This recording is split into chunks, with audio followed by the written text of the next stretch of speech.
j'espère que vous allez bien. Je vous retrouve aujourd'hui sur un format un peu spécial. C'est pas forcément le format de vidéo que j'ai l'habitude de faire, mais c'est quand même quelque chose que j'aime bien faire sur Instagram, donc répondre à différentes questions, en l'occurrence sur moi, sur ma vie, sur le sport, voilà, sur plein de choses. Et donc là je vous ai demandé sur Instagram de me poser plein de questions, donc vous aviez un large choix de domaines. Et donc j'en ai sélectionné plusieurs, sachant qu'il y en avait beaucoup qui revenaient, souvent c'est les mêmes questions qui reviennent, j'ai l'impression. Là j'en ai noté quelques-unes que je pense qu'il y en a qui sont un peu similaires, donc je sauterai au pire les questions à mesure. Et donc on va commencer tout de suite, donc ça va être complètement aléatoire, c'est-à-dire que autant je vais parler de sport, de bouffe, de je ne sais quoi, de mes études. Donc la première question c'est concrètement, que fais-tu dans la vie? Alors je pense que le concrètement, j'ai écrit la phrase telle qu'elle est, hein. Et je pense que le concrètement signifie que on n'arrive pas à te suivre, tu fais beaucoup de choses et on ne sait concrètement pas ce que tu fais dans ta vie. Alors qu'est-ce que je fais?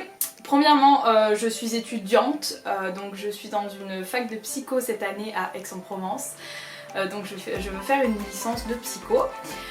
Deuxièmement, je suis également salariée dans un club de triathlon, donc je suis entraîneur en triathlon dans ma région, dans la région PACA. Je suis en 35 heures en contrat là-bas. Et troisièmement, j'ai aussi une entreprise, donc je suis auto-entrepreneur, coaching personnalisé en triathlon, et donc voilà, et c'est déjà très bien, ça me prend beaucoup de temps. Deuxième, donc ça c'était pas une question, c'est plutôt mignon, je reçois plein de messages pour me dire merci pour ce que tu partages avec nous. Je trouve ça trop chou, franchement, c'est vrai que sur Instagram, je vais boire en même temps mon thé parce que je me suis fait un thé. Une tisane parce qu'il neigeait dehors ce matin et du coup bah, ça m'a donné envie de boire des trucs chauds. Je partage énormément, que ce soit justement sur ma vie, sur ce que je mange, sur pas ma positivité, mais c'est vrai que sur les réseaux on a tendance à partager ce qui nous rend heureux, voilà, on montre pas forcément les mauvais côtés même s'il y en a dans la vie et qu'il faut faire attention parce que justement les réseaux, et en ce moment je trouve, voilà, mettre beaucoup l'accent sur les choses positives, négatives à la fois, et en fait, comment dire, je trouve qu'on est rentré un peu dans un truc dans les réseaux sociaux où on voit tout en rose en fait, et soit tout en rose, soit tout en noir. Je sais pas si ça se dit, mais en gros, il n'y a pas de juste milieu. On peut pas avoir une vie, hein, être heureux, mais avoir des problèmes en fait. Soit on a que des problèmes, soit on est que heureux. Enfin bref, ce n'est que mon avis. Alors, troisième question, donc combien pèses-tu? Je ne sais pas pourquoi vous me posez cette question. J'ai fait beaucoup de photos, évolutions et tout sur mon Insta. En ce moment même, à l'heure d'aujourd'hui, en plein hiver entre les raclettes, les tartiflettes et la charcuterie fromage, je suis à 60 kilos. voilà. Et en fait je suis là comme ça tout le long de l'année. Habituellement je monte à 62 l'hiver, je descends à 58 l'été, et là je suis à 60 depuis cet été hiver. Donc en fait je suis méga stable. Est-ce que tu es en couple? Oui. Pire souvenir et meilleur souvenir de 2020. Alors je me suis dit comment je vais répondre à cette question, parce que tout le monde dit que 2020 c'est une année de merde. Moi, c'est pas que j'ai trouvé que c'était une année de merde en fait. Ce qui me fait le plus de la peine en fait, c'est pas moi, c'est pour les gens qui sont dans une situation difficile à cause du virus. Pas forcément moi ça ne m'a pas impacté directement en fait, et bien au contraire pour mon travail, mais ce qui a fait que j'étais en congé partiel et ce qui a fait également que j'ai pu me consacrer à mes études. J'ai l'impression un peu égoïste ce que je dis, mais bon c'est la vérité, et par contre voilà, la situation me rend triste pour les soignants, pour les restaurateurs surtout, enfin j'y pense assez souvent, et d'ailleurs je soutiens les restaurateurs qui vendent à emporter parce que je dois manger au moins 2 fois, voire 3 par semaine de la bouffe à emporter. C'est pas bien mais au moins je soutiens. Donc non, j'ai pas répondu, donc pire souvenir, bah, je dirais que c'est le confinement parce que je l'ai pas super bien vécu. Le fait d'être enfermée, parce que j'ai toujours l'habitude d'être dehors et tout, et là le fait d'être enfermée, bah je l'ai pas super bien vécu, mais c'est pas non plus quelque chose voilà, qui m'a traumatisée.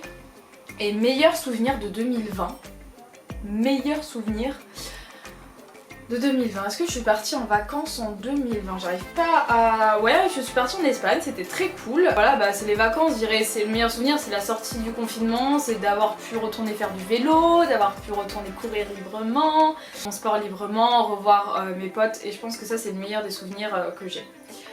Où vis-tu et vis-tu seule? Je vis dans la région sud. Non, ça se dit pas la région sud. Je vis en PACA.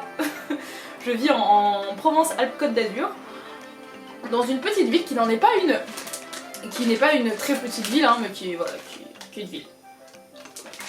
Et je mange des M&M's parce que c'est trop bon pour la santé. Vous devriez essayer.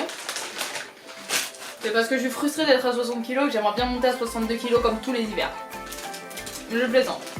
Vis-tu seule? Non, du coup, je vis en coloc. Enfin en coloc, non, je vis en couple. Et également en colocation avec le frère de mon copain. Mais qui va bientôt se terminer parce qu'il doit partir bosser ailleurs. Qu'est-ce que tu as comme diplôme?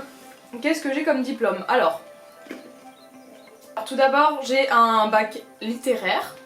J'ai eu un bac littéraire en 2018, il me semble. Je crois bien, 2018, je recompte, ça fait 2 ans. Ouais, ça doit faire 2 ans, 2017 ou 2018. J'ai 21 ans, j'ai eu à 18 ans, 2017 donc. Ouais, bon, 2017 il me semble. Peu importe, j'ai un bac littéraire, j'avais une option maths, parce que les maths c'était trop bien. Et franchement j'en garde un trop bon souvenir et en plus de ça, donc là je vais vous dire mais je suis en fac de psycho et je fais des stats. Et franchement c'est peut-être la matière où je me sens le plus à l'aise finalement. Parce que la psycho, détrompez-vous, mais ce n'est pas du tout littéraire. Enfin ça l'est un petit peu, mais c'est plutôt scientifique je trouve. Enfin du moins à Aix on a beaucoup de neuro et de stats. Donc qu'est-ce que tu as comme diplôme? Donc j'ai mon bac, ensuite j'ai voulu m'orienter TAPS, j'ai pas été acceptée l'année en fait c'était pas Parcoursup, c'était, je sais plus le nom, c'était APB, admission post-bac c'était. Et j'avais demandé donc fac de sport à Marseille et Montpellier, j'avais demandé fac de psycho et fac de droit. Je n'ai pas été acceptée alors que c'était mon académie, hein. En fac de sport, Aix et Marseille, et en fac de psycho à Aix, je n'ai pas été acceptée et donc j'ai fini en fac de droit. Voilà. Charmant, mais voilà, c'est le cas de le dire. J'ai fait rien du tout pendant cette année-là. Je suis quand même allée à la fac, j'ai suivi juste les TD en fait. Mon année, non, j'ai pas eu mon année, j'ai eu 4,25 je crois à l'année. Qui est assez honorable pour quelqu'un qui n'est pas allé en cours et qui n'a pas appris ses cours, n'est-ce pas? Et donc, j'ai décidé en fait de faire un service civique cette même année dans mon club de triathlon, parce que je fais du triathlon. Dans ce club-là, en fait, je m'y suis investie et ça m'a donné envie de passer un diplôme d'état qui s'appelle le DEJEPS en triathlon. Donc, le DEJEPS en triathlon, c'est un diplôme qui est d'ordre plutôt privé, enfin c'est pas quelque chose que vous allez aller grâce à Parcoursup aujourd'hui, c'est plutôt quelque chose, vous allez vous inscrire, donc là ça s'est passé au CREPS PACA, donc au CREPS à Aix-en-Provence, et où on devait s'inscrire et trouver en même temps un club qui nous prenait en alternance. Donc pendant 1 an et demi j'ai passé ce diplôme que j'ai eu en, que je me souviens bien, en juin dernier, juin 2020, il me semble que c'est ça, donc comme quoi c'est un bon souvenir, 2020. Donc j'ai eu mon diplôme et j'ai eu la chance de me faire embaucher dans mon club de triathlon, donc où je travaille actuellement. Et je suis très heureuse parce que j'appelle ça vraiment une chance. Rares sont les clubs qui proposent à l'heure d'aujourd'hui des emplois et surtout des emplois à temps plein. Rares sont les clubs qui se professionnalisent. Ça arrive de plus en plus, mais j'ai vraiment eu de la chance de tomber sur ce club qui est d'ailleurs génial et où je peux m'exprimer comme je veux, où je peux donner mes idées, où je peux pas faire ce que je veux, mais mettre du mien en fait, mettre de ma personnalité dans les entraînements et vraiment être à 100% à fond dedans, et c'est ça que je kiffe et c'est ça qui est trop bien.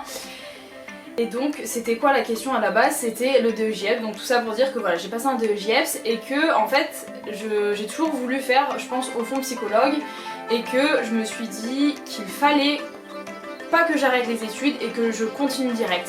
C'était un enjeu assez compliqué parce que honnêtement avoir un emploi à temps plein et reprendre les études surtout en fac, moi qui pensais que j'étais pas du tout faite pour la fac, et qui le pense un petit peu toujours. C'était un pari, mais je sais même pas qu'est-ce qui m'est passé par la tête en fait. C'est terrible à dire, mais travailler et en même temps devoir apprendre des cours tous les jours, s'organiser pour son emploi du temps, essayer de suivre au maximum de cours parce que bien heureusement j'ai un emploi du temps aménagé et voilà, j'ai une dérogation qui me permet de passer que des examens finaux. Je vous assure que c'est pas facile et que pendant les semaines de vacances où justement à la fac on est en vacances et que moi finalement je rattrape tous les cours et que je suis en stage tous les jours avec des enfants et que c'est fatigant, c'est vraiment des journées épuisantes et franchement je suis contente d'en être là aujourd'hui. J'ai fini mon dernier partiel du premier semestre aujourd'hui, il me reste plus qu'à voir mes notes. Voilà, on croise les doigts, mais je vous tiendrai au courant par rapport au semestre 1. Et voilà, c'est tout ce que j'avais à dire pour ça. Ensuite, prochaine question, il en reste 3. Maintenant, la question c'est comment fais-tu pour avoir fac et travail? Je sais pas si j'ai répondu à elle, c'est un peu ma réponse hein, là. Mais comment je fais du coup, c'est que j'essaie de m'organiser au mieux. Et d'ailleurs, si vous voulez une vidéo par rapport à ça, je veux bien vous en faire une. J'essaie de m'organiser au mieux pour avoir un meilleur équilibre, c'est-à-dire faire du sport. En même temps étudier mais pas trop et en même temps aller travailler et m'investir dans mon travail correctement, c'est-à-dire que je mets pas mon travail pour autant de côté. Je sais pas si vous comprenez mais j'essaie de m'investir à 100% dans tous mes projets et pas délaisser un domaine en particulier. J'ai un triathlon de prévu pour 2021. Comme je vous disais, 2021, j'espère que ce sera une meilleure année pour les courses.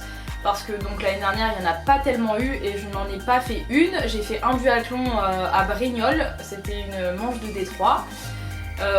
Autant vous dire que le duathlon ce n'est pas du tout mon truc. Donc en triathlon je vais faire toutes les manches de Détroit qui seront proposées avec mon club.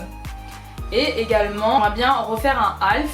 Donc honnêtement Aix ça m'aurait bien plu, donc le 73 d'Aix, mais du coup je l'avais déjà fait en fait. Et c'est pour ça que j'aimerais le refaire parce que je l'avais fait sans trop d'entraînement. Et j'aimerais bien voir ce que ça donne maintenant avec un petit peu plus d'entraînement.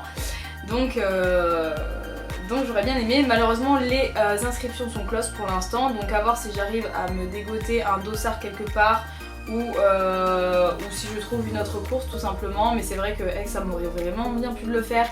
C'est une très très belle course, j'en garde quand même un bon souvenir. Même si les courbatures après étaient là très très présentes. Je crois que c'est la fois où j'ai eu le plus de courbatures dans ma vie quand j'ai fait du sport, ce triathlon à Aix. Quel est ton réseau préf? Alors, je vous dis, j'ai écrit exactement les questions, donc je pense que ça veut dire quel est ton réseau social préféré.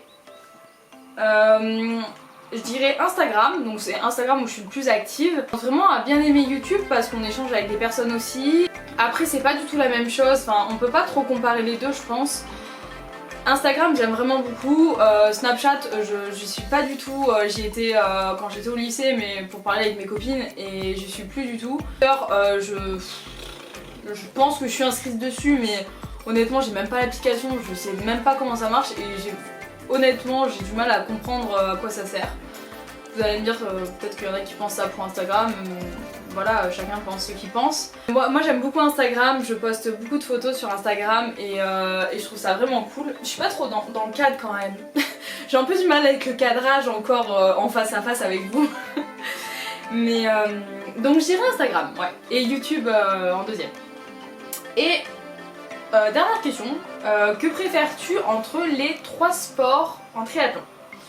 Bah ça voilà, ça dépend je sais pas du moment, des fois j'aime bien aller faire du vélo, des fois j'aime bien aller nager, des fois je vais nager 5 fois dans la semaine, des fois je vais rouler 300 km dans la semaine, des fois je vais courir 80 km dans la semaine, enfin vraiment c'est super aléatoire d'un moment à l'autre, mais voilà pour vous donner un exemple, bon en ce moment les piscines sont fermées. L'autorisation d'aller nager en piscine si je le veux avec ma carte pro puisque j'ai donc une carte d'éducateur sportif. J'ai fait le choix en ce début de deuxième confinement de ne pas en profiter en fait. Même si je vais vous expliquer que finalement j'aurais peut-être dû. Mais j'ai fait le choix de pas pas profiter de cet avantage. Parce que pour moi, je vois pas pourquoi moi en tant qu'éducateur sportif qui forcément au quotidien ne pratique peu, enfin moins ou du moins moins que d'autres personnes lambda qui n'ont pas de carte. Pourquoi moi j'aurais le droit d'aller en fait à la piscine si dans mon quotidien habituellement je le fais pas. Je trouve que c'est narguer pour narguer, c'est... Enfin je sais pas, j'ai pas trouvé ça juste dès le début et donc j'ai décidé de pas en profiter du tout même si voilà j'aurais pu accéder aux différentes structures qui étaient interdites au public. Et pourquoi je dis que maintenant finalement j'aurais dû le faire, c'est parce que à trop respecter les trucs, bah je vois que finalement des gens lambda aussi vont voir leur médecin pour avoir des certificats et juste pour aller nager quoi. Et franchement, une personne qui a une pathologie, je le comprends tout à fait, mais du coup une personne qui n'a rien et qui a juste un médecin sympa, je trouve ça un petit peu abusé. Et voilà, mais bon, mon soutien va quand même aux gens qui justement ne peuvent pas faire leur sport en ce moment et moi je préfère les soutenir à 100% et pas faire ma gnangnan à aller en salle de sport ou à la piscine. Donc voilà, donc tout ça pour dire que le sport en fait ça dépend de quelle période on parle. Donc en ce moment même, bah du coup nager je nage pas. Faire du vélo j'en fais un petit peu, mais c'est vrai qu'il fait froid pour faire du vélo, alors j'en fais un petit peu, j'ai fait du VTT là ces jours-ci. VTT c'est sympa aussi, j'aime bien hein. Course à pied, ça fait un bail que j'ai pas couru, je suis allée il y a 2 jours faire un trail à la Sainte-Victoire, c'était vraiment trop cool. Et ça par contre je kiffe, voilà, découvrir des nouveaux paysages, c'est trop cool. Je me mets plus la mine sur des séances de course à pied comme avant, même si ça me manque hein, de pas aller sur la piste et de faire des séances de course à pied. Mais à l'heure d'aujourd'hui, de toute façon, entre les 3 sports, je dirais le vélo quand même. Le vélo ou la course à pied. La natation ça me manque pas tant que ça en fait. Et d'ailleurs en fait je me suis mise à un autre sport, on pourrait appeler ça de la muscu, c'est plus du crossfit. Et franchement je m'épanouis vraiment dans le sport et je trouve ce sport vraiment cool. Et c'est une manière de s'exprimer d'une autre façon, c'est une manière de se muscler, enfin c'est complètement différent des sports d'endurance que j'ai toujours connus tels que le triathlon en fait. Et je trouve ça vraiment cool. Et voilà, et j'ai terminé de répondre à vos questions je pense, j'espère que je me suis pas trop étalée. J'ai bu ça de monter en fait, tellement ça fait exactement 25 minutes 36 que je suis en train de parler. J'ai bu ça, donc en fait on voit pas le temps passer, donc ça c'est plutôt cool. Voilà, et j'ai mangé 2 M&M's. Je vais me rattraper, de toute façon je vous ai dit, il faut que je fasse 62 kilos avant la fin de l'année, enfin avant la fin de l'hiver. Ou alors j'accentue sur les tartiflettes et les raclettes hein. Je vous préviens. Bref, tout ça pour dire que déjà je vous souhaite une bonne année parce que j'ai pas eu l'occasion de le dire sur YouTube. Et j'espère que ce genre de vidéo vous aura plu. Écoutez, c'est pas évident de s'exprimer devant une caméra. Même si je fais des vidéos cuisine ou je fais des vidéos sport, c'est pas la même chose que devant une caméra. Mais bon, j'espère que ça vous aura plu et donc je vous fais des gros bisous et je vous dis à plus pour une nouvelle vidéo. Ciao!